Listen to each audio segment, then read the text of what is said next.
Hello everyone, welcome to the English channel with me Ekta Sharma. और आज हम पढ़ने जा रहे हैं अपनी नेक्स्ट मॉडल शुड के बारे में। शुड जो कि बहुत ज़्यादा इंपॉर्टेंट मॉडल है, बहुत ज़्यादा पेपर में आती है। हर बार एग्जाम में शुड को लेकर, मस्ट को लेकर, कैन, कुड, मे, माइट, इनसे रिलेटेड क्वेश्चन जरूर पूछे जाते हैं। और शुड है वो बहुत ज़्यादातर पूछे जाते हैं एग्जाम में।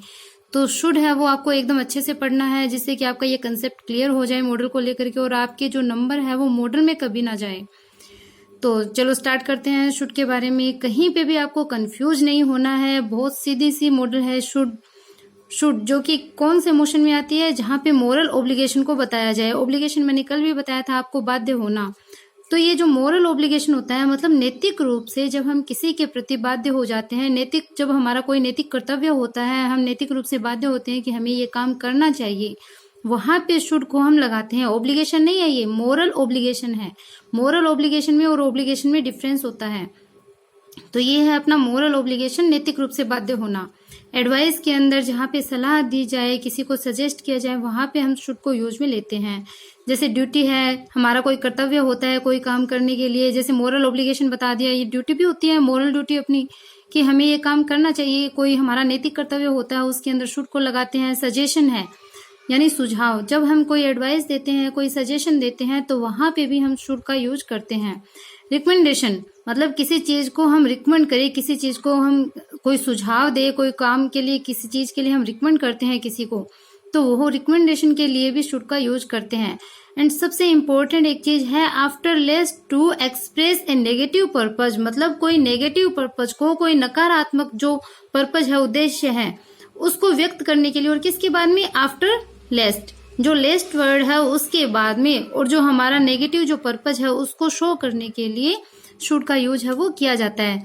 फॉर एग्जाम्पल आप देखिए, first example, you should go to work, कि you should go to work, ये आप मोरल ऑब्लिगेशन है, यहाँ पे आप नैतिक रूप से बाध्य हैं कि you should go to work, आप काम पे आपको जाना चाहिए। अगर काम पे जाओगे तभी तो कमा के लाओगे, तभी कुछ अपनी इच्छाओं को पूरा कर पाओगे। और इसी काम पे जाने के लिए हम स्टडी करते हैं, तो हम नैतिक रूप से बाध्य हैं। कोई काम अपन ने शुरू किया है, कोई वर्क हम कर रहे हैं, तो वो काम हमें करना पड़ेगा, ये जरूरी है, हम ओब्लाइज्ड है इसके लिए, और ये हमारा नैतिक कर्तव्य है। सेकेंड एग्जाम्पल देखिए, you should be loyal to your study, you should be loyal, आपको लॉयल होना चाहिए, आपको ईमानदार रहना चाहिए। किसके लिए? अपनी स्टडी के प्रति। मतलब कई बार जब हम पढ़ते हैं तो हमारा ध्यान है वो इधर उधर डाइवर्ट हो जाता है, हम पढ़ नहीं पाते ढंग से। तो ये बोल रहा है कि अगर आप स्टडी को अपने माइंड में रखोगे और उसके प्रति आप लॉयल रहोगे, अगर लॉयल रहते हुए आप 4 घंटे 5 घंटे भी अगर अपनी स्टडी को दे देते हो, तो वो बहुत अच्छी होती है, बेनिफिट देने वाली होती है। तो ये बोल रहा है कि you should be loyal to your study, आपको अपनी स्टडी के लिए लॉयल रहना चाहिए। एडवाइस दी जा रही है, यहाँ पे सजेस्ट भी किया जा रहा है कि आपको ऐसे ईमानदार रहना चाहिए। थर्ड देखिए, you should apply for that job, तो ये सुझाव अपन ने दे दिया कि यू शुड अप्लाई, आपको अप्लाई करना चाहिए। किसके लिए? फॉर दैट जॉब, उस जॉब के लिए आपको अप्लाई करना चाहिए।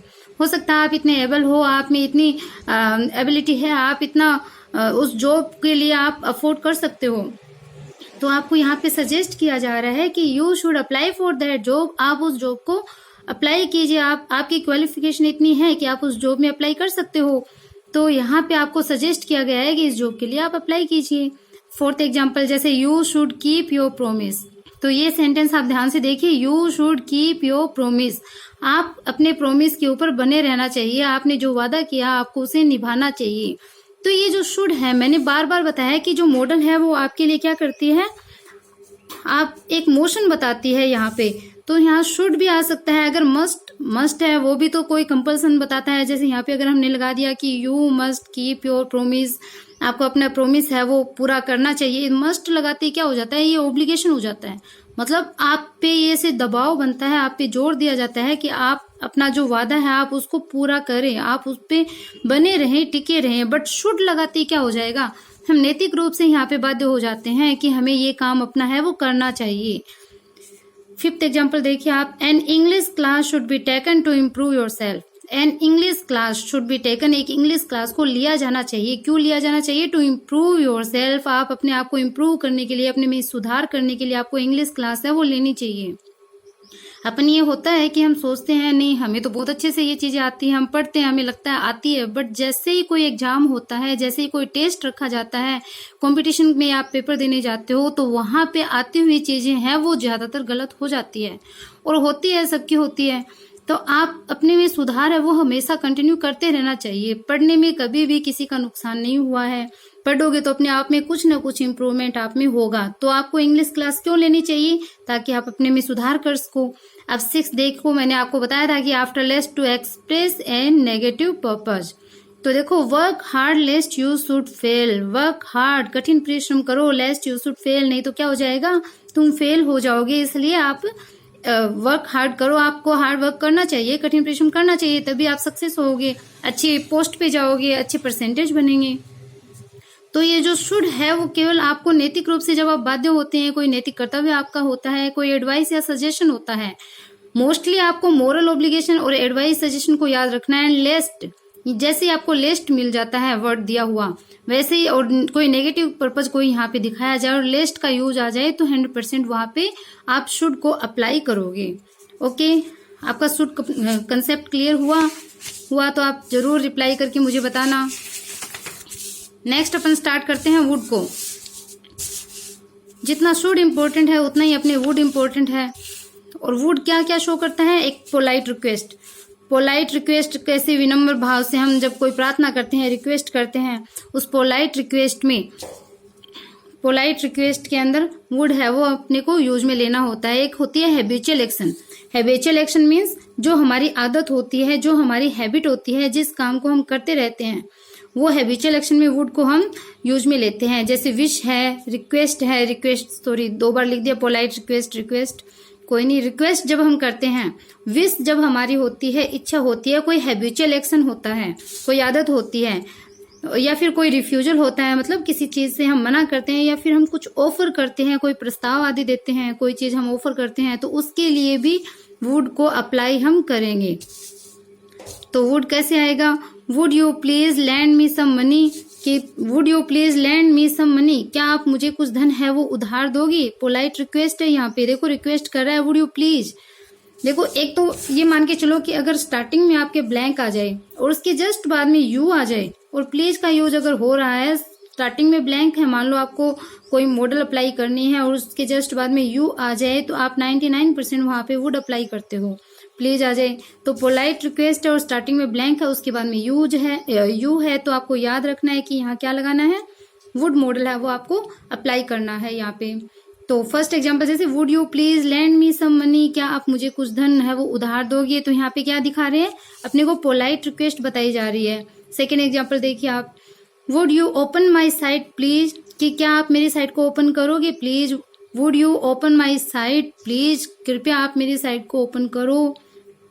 तो ये भी एक प्रकार से रिक्वेस्ट है कि मेरी साइट आप खोलो, और खोलो ही नहीं, आप उसको सब्सक्राइब भी कीजिए, आप उसको लाइक भी कीजिए, और आप उसको पढ़िए।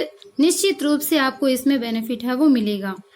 She would sit in the garden, तो ये क्या उसके हैबिचुअल एक्शन बता रहे हैं। अगर यहाँ पे हम वुड लगा देते हैं कि she would sit in the garden, वो गार्डन के अंदर बैठती है, मतलब ये उसकी हैबिचुअल एक्शन है, वो डेली यहाँ गार्डन में बैठती है, उसकी आदत है।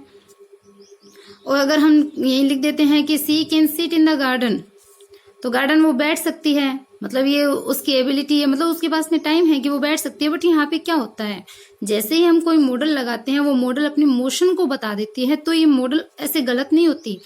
आपको निश्चित रूप से, जैसे जहां पे 2 मॉडल हम अप्लाई कर सकते हैं, जैसे मैंने पीछे एक सेंटेंस आपको बताया था, जैसे you should keep your promise, तो यहाँ पे शुड और मस्ट दोनों नहीं मिलेंगे एक साथ, आपको एक ही मिलेगा। अगर आप शुड अप्लाई करते हो तो भी ये सही है, अगर आप मस्ट को अप्लाई करते हो देन ये गलत नहीं है, ये कुछ भी गलत नहीं है। जैसे यहाँ पे लगा दिया you must go to work, तो ये गलत नहीं है, लेकिन मस्ट लगते ही क्या हो जाता है, आप पे जोर दिया जाता है, ये आपके लिए नेसेसिटी बन जाती है, कंपल्सन हो जाता है कि आपको ये करना है। और यहाँ पे क्या है, आप बस ओब्लाइज्ड हो, मोरल ओब्लिगेशन है, ये नैतिक रूप से आपका ये कर्तव्य है, आप करना चाहिए। नहीं करते हो तो भी कोई ऐसे नहीं है कि आपको कोई पनिशमेंट मिलेगी, आप पे कोई दबाव बन रहा है, बट आप नैतिक रूप से अपनी मोरलिटी के साथ में ये काम करते हो कि आपका ये कर्तव्य है, आपको करना है। तो ऐसे मॉडल गलत नहीं होती है, आपको केवल एक दो जो ये ऑप्शन है वैसे ही मिलेंगे जिसमें आप एक को चूज कर सको, बाकी सब अलग मिलेंगे।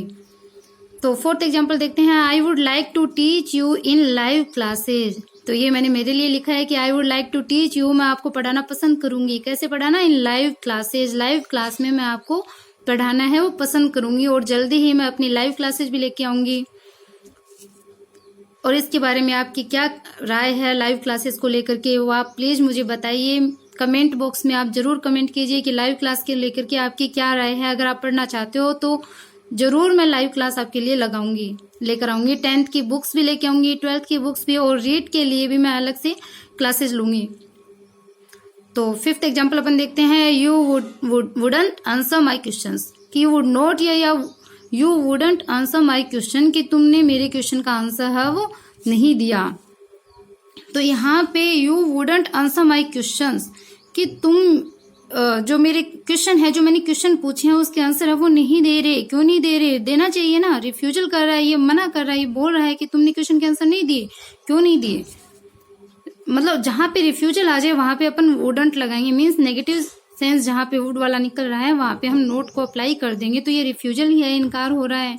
बट मैं जब आपका क्वेश्चन पेपर लूंगी तो जरूर आपको आंसर भी देने हैं। आपको कमेंट बॉक्स में उसके आंसर जहां तक पॉसिबल हो आप लिख के भी मुझे बताइए। आप अगले दिन जब मैं उसके आंसर अपलोड करूंगी आप अपनी मार्किंग करके बताइए कितने नंबर आपके बन रहे हैं। अब अपना लास्ट एग्जाम्पल देख लेते हैं आज का।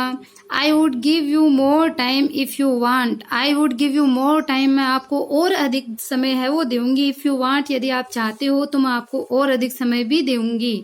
तो ये बात भी आप मुझे कमेंट बॉक्स में जरूर बताना कि आपको और अधिक टाइम चाहिए कि नहीं चाहिए, आपको कितनी देर पढ़ना पसंद है, कम टाइम, ज्यादा टाइम। तो जरूर मुझे रिप्लाई कीजिए। अगर आप रिप्लाई करते हो तो जरूर मैं आपको और अधिक टाइम तक पढ़ाऊंगी। इसी के साथ में बाय बाय। कल फिर आते हैं, कल फिर मिलते हैं अपने नेक्स्ट मॉडल के साथ में। और 2 दिन में आपकी मॉडल है वो कंप्लीट होने वाली है, इसलिए आप अच्छे से तैयारी अपनी कंटिन्यू रखें और अपने टेस्ट पेपर के लिए आप तैयार रहें ताकि फुल मार्क्स है वो आप ऑब्टेन कर सको। बाय।